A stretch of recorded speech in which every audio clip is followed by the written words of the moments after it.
Hi, Dr. Reagan Robertson, CCO of Productive Dentist Academy here, and I have a question for you. Are you finding it hard to get your team aligned to your vision, but you know you deserve growth just like everybody else? That's why we've created the PDA Productivity Workshop. For nearly 20 years, PDA workshops have helped dentists just like you align their teams, get control of scheduling, and create productive practices that they love walking into every day.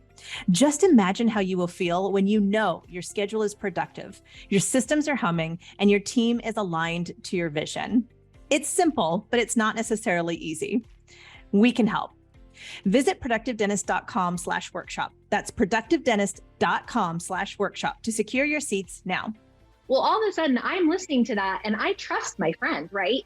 So my level of trust with that practice is already elevated because, hey, if my friend has had a great experience, then I know this is going to be a good experience because she wants to tell me about it.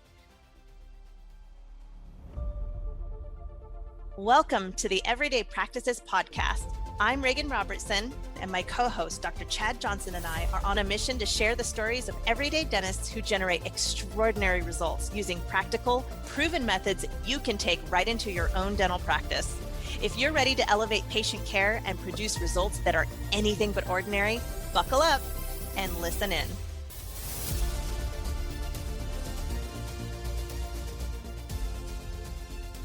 Hey everybody, it's Chad Johnson. And do you hear the sound? Did you hear it? I'm going to do it again. You know what that is? That's me kicking this podcast off. And I'm trying to also get my co-host Reagan to laugh here. Reagan, how you doing today? Every day is a good day with Chad. That's right. And we have a PDA specialist today, Sara Hansen, here to talk about our marketing. And not only that, but my marketing, because she helps Veranda Dentistry kill it. And we're here to talk about everything marketing. So Sara, how are you today? Hello, everyone. I'm good. Thanks, Chad. Excellent. So our goal today was trying to look at the overall process of getting patients to say yes, but from a marketing perspective. It's not just simply, looking from the doctor's perspective of, okay, how do we get a patient to say yes? But we need to get patients in the door. And it begs the question, how do we do that? And where along the line do people drop the ball? So let me ask, where are some important pieces where people end up dropping the ball? Yeah, I am so happy to talk about this. So I think when we think about marketing, we think about just that external attraction piece, right? And what does that look like for all those docs, which, digital advertising or social media or websites. But yes, while all that's important, there are other key components that we really need to focus on too, which is one, once they find us, once that attraction strategy has worked and they take interest in us and they call our practice, can we get them to accept an appointment? So the call conversion rate with the team really is so critical. Does your team have the tools and the skills to help answer the questions that potential patient has? Do we have options for them within the practice? And then, did they form a good enough relationship with them that they trust us to make an appointment? From there, we then have that third key component, which is once they come in for their appointment, do they accept treatment? And I think sometimes that is those missing links that we think about with marketing is it's all about that attraction strategy, but really it's not. That is one piece that is, yes, important. But what we teach our docs and what we feel like is the most important is that not only are they finding you through attraction, but that they're also carrying that all the way through the funnels and then getting to accepting treatment and becoming long-term loyal patients with you. Right. So some people could get frustrated. Why aren't we getting phone calls? And we might be getting phone calls, but for example, it could be at 6 p.m. Have you ever done that? Like as a customer, where you're calling going, why aren't they answering? A popular one for me, I don't know why I did this for years, but I'd be calling the admissions office at the University of Iowa, to pay the bill or something like that. And I would call, let's say at 4:30 and I'm like, what the heck? Why are they not open? And you'd listen to the message and they'd be like, our offices close at 4:00. And I was like, must be nice. Now here I'm a dentist and I do the same thing. But if we only have people there from 8 to 4, are you getting phone calls at 7 a.m.? Are you getting phone calls at 6 p.m.? Are you getting people upset because you want them, like you're paying, let's say online advertising, you're getting, so now you've already incurred a cost. They call, they get frustrated because they can't make a connection.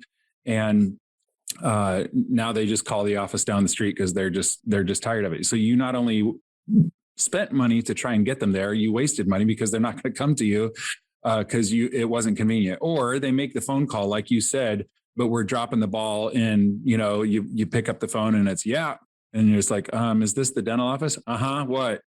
It's like, okay, this isn't going so hot. Is this where I where I want to be? And so, I mean, there's a broad spectrum from when you've first advertised to where the patient actually gets in the chair, and only then can you drop the ball at your treatment presentation, right? So, I mean, there's a whole litany of things along the line. So, you wanted to talk today about the three scenarios or the three pieces of the puzzle for marketing. Can you frame that for us? Yeah. So of course, again, it starts with the attraction. They have to know who you are. They have to know what you have to offer, and that's where those external pieces come in. Who are you? What is the story from your practice? How do you help patients? From there, the patient then takes that information and decides what to do with it. Chad, what we know about a lot of these patients is if you think about the new patients that have come to your practice, very few of them have come to you because they're new to the area. Most of your patients have come to you because they've had some type of, we'll use a big word, trauma, right? Either they had a bad experience, the financial options didn't work for them, whatever that is. So they're looking for somebody that they trust, somebody that can take care of them. And that's where your team is that second crucial part of how do we help? They're kind of like the ER trauma surgeons, right? First, they need to identify what their needs are. A patient is calling you because they need something. You're not cold calling them. This isn't, door-to-door salesman knocking on the door. They're calling you because they need something. So what we love to train the teams on is, hey, listen to what their needs are. Listen to their trauma. What has happened to them in the past that now they're looking for a new dentist? And how do we capitalize on that? Is it that they need IV sedation? Is it that, they just lost a job and now budget is really tight? Is it that they had a bad experience with a previous dentist? Somewhere along the line, that trust has been broken and now they're trying to go somewhere else. So when we can work with the team to really train them to understand, what their role is and give them the tools, then all of a sudden that becomes very successful with call conversion for them. And then we carry that through to the third part, which is now that they're in our practice, how does the doctor's relationship or the hygienist relationship build to trust, right? So that now when you're presenting a treatment plan to them, that this patient is like, hey, I really feel like he has my best interest at heart, instead of just, well, I see your brand new boat sitting outside attached to your brand new truck. It seems like you need to make some money today, right? So it's kind of this now reversal of roles of we're almost interviewing or the patient's interviewing us to find out, hey, is there a connection? Do I trust them with the trauma that I've previously had? Right. So, yeah.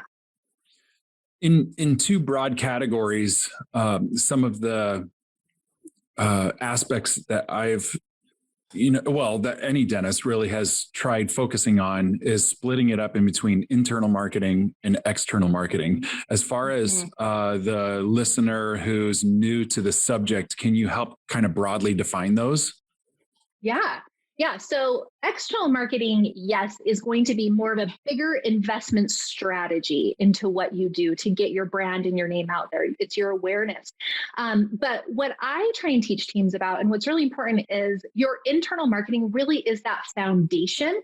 And if your internal marketing, such as asking for Google reviews, internal referral programs, following up on past due continuing care and past due treatment reports, that sort of thing. When you have that solid foundation of those internal pieces, posting on social media is another great one. Then what it does, when we then layer in those external marketing pieces, it now accelerates what you're doing because you already have that core foundation of those internal pieces. There was actually a practice that I work with, and what happened is we launched a big external campaign. And because, Chad, as you know, we track everything internally. We do all the ROI trackers. I pull all the data. I want to make sure that our campaigns are successful, right? Right. And what we found very early on with the campaign is that they were getting a lot of calls coming into the practice. However, the team was only like a 50% call conversion rate. And so what that was telling me was like, hey, the docs are investing in this strategy that now we've got a hiccup in the system, right? The team can't get that in. So the doc at that point had two options. The option was one, either he needs to increase his investment into marketing to make up for the lack of skills that the team had to get those calls in, or the patients in, or he had to invest in his team. And I spent time with the team helping them understand how to listen to what those patients' needs are. And the call conversion rate went up to 80%. And so I loved that because again, that's like, that's a true, opportunity of maximizing our investments into marketing. The external and internal plays such a cohesive role with each other that you really can't have one without the other, right? So you were talking about cold calls, and kind of the opposite of that would be your internal marketing. The internal marketing is when you're taking people that are already fans, and it could be literally, your Facebook fans that might not even be patients, but at least, they're a captive audience. And then also your existing patients, and having them be the announcers to, when someone on Facebook, for example, says, man, I hate going to the dentist. I wish, do any of you guys have a dentist that you like going to? And in Productive Dentist Academy, what we call raving fans, that we're wanting patients to help kind of express the good news. Like, man, I've gone to mine for 10 years. He's awesome. That's internal marketing. And you didn't really pay for it. And though you can, but that's an example where you didn't really pay for it, except indirectly everything that you did intangibly over the last few years to make that patient into a raving fan, to keep them a raving fan. So that way they will freely tell others. And so that your best dollars are internal marketing, as opposed to when we think of traditional marketing, which is external marketing of, hey, let's put up a billboard. Let's have something in the yellow pages. Let's send out mailers. Those are kind of getting closer to cold call. Yeah, absolutely. And what we know about those internal referrals of their family and friends is that, when you ask your best friend, right, hey, who do you go to as a dentist? And they all of a sudden are like, oh man, Veranda Dentistry is the best. Dr. Chad and his team, and they start going on. Well, all of a sudden I'm listening to that and I trust my friend, right? So my level of trust with that practice is already elevated because, hey, if my friend has had a great experience, then I know this is going to be a good experience because she wants to tell me about it. So what we know is that those referrals turn into the most loyal patients. And so it really is, like you said, Dr. Chad, I mean, a lot of docs will, depending on the state that you live in, you can give, $25 gift card for referral. But I mean, the ROI on an internal referral is through the roof. It's awesome, and in return, it creates the most loyal patient. So it's a win-win. I think when we've been tracking mine historically, and here's why. I think historically ours is close to 100 to 1 ROI on internal marketing. But the reason why is when we ask people, what made you come here? And when we find out that it was because of the internal referral dollars that we've spent, it's like $1,000, that we've put into, and that $1,000 might have $100,000 return that year on the marketing when we track it. And knowing that is important because it's just like, wow, 100 to 1, that's way bigger.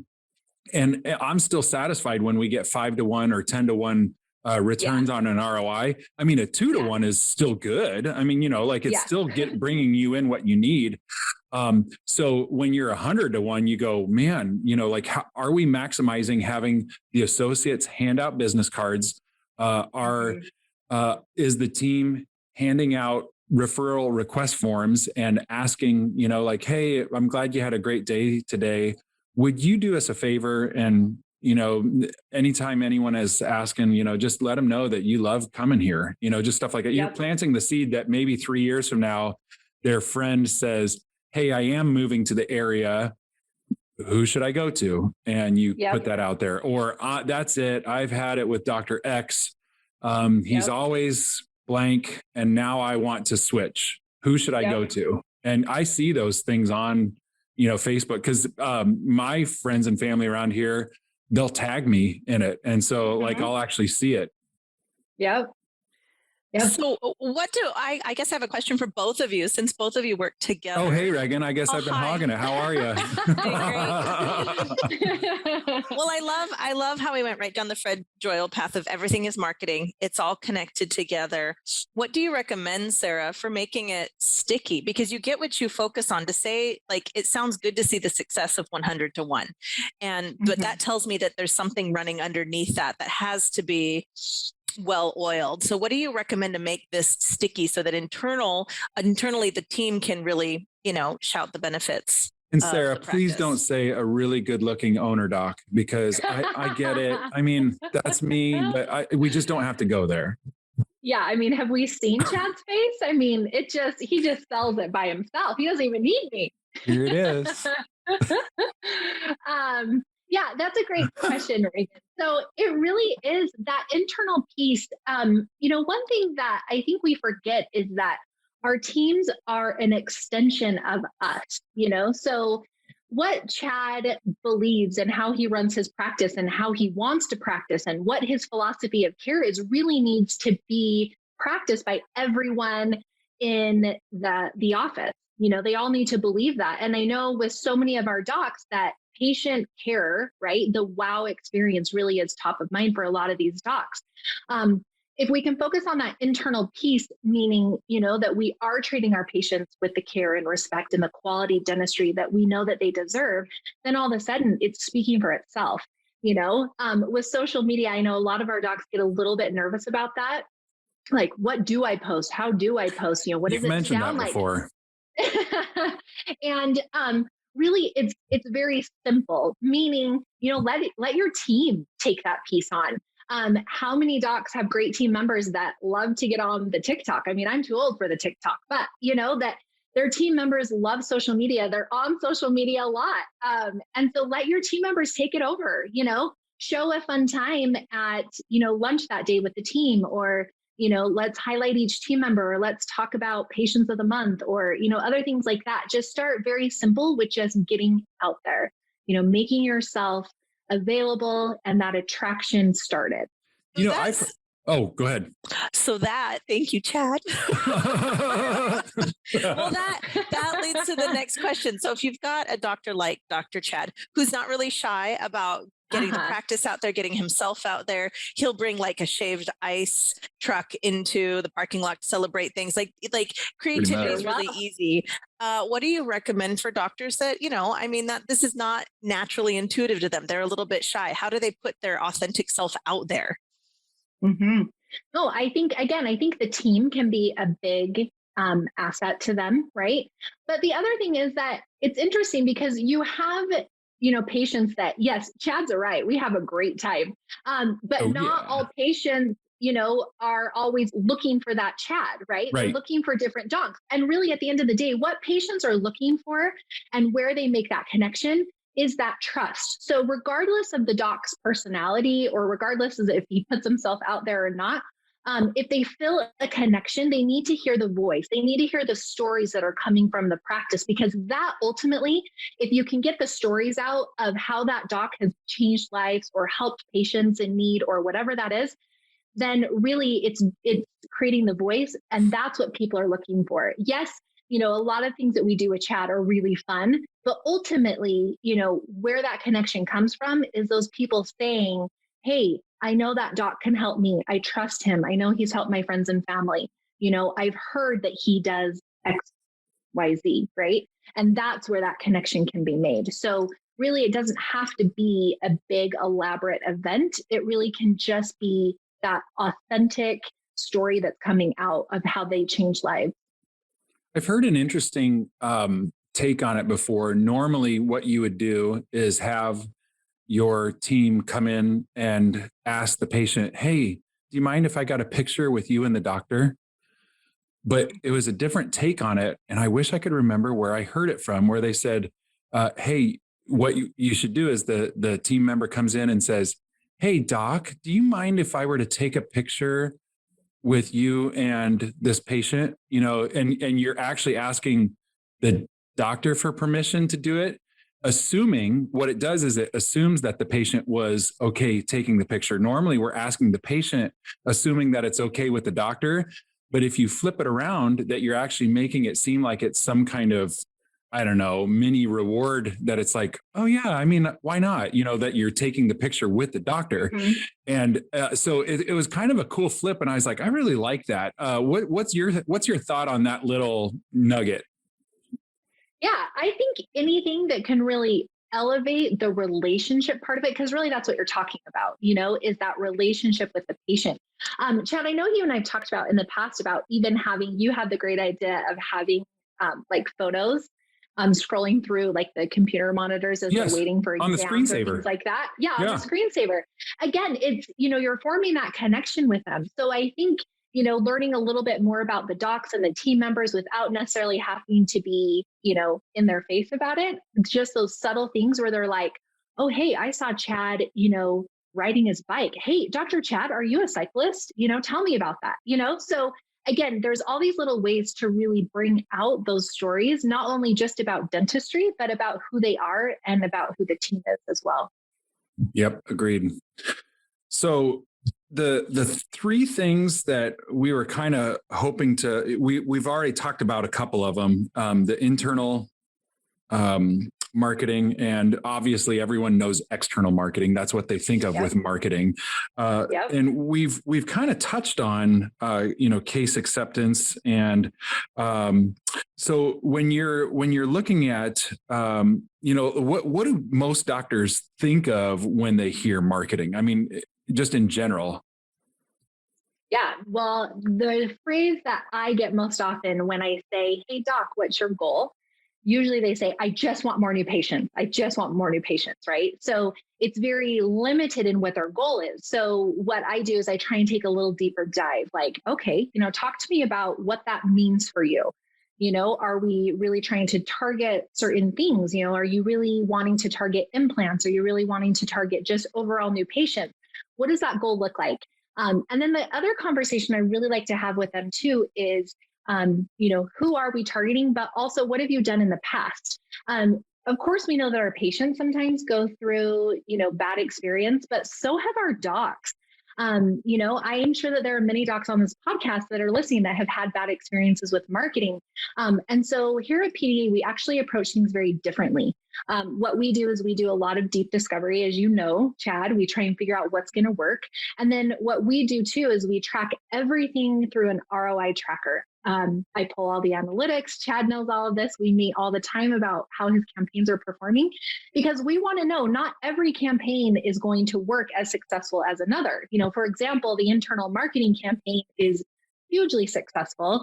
And, where another campaign may still produce a great ROI, but it may not be, as successful, right? So, and those are all things that we like to pull and look at before we start working with the doc, so that it doesn't become a bad experience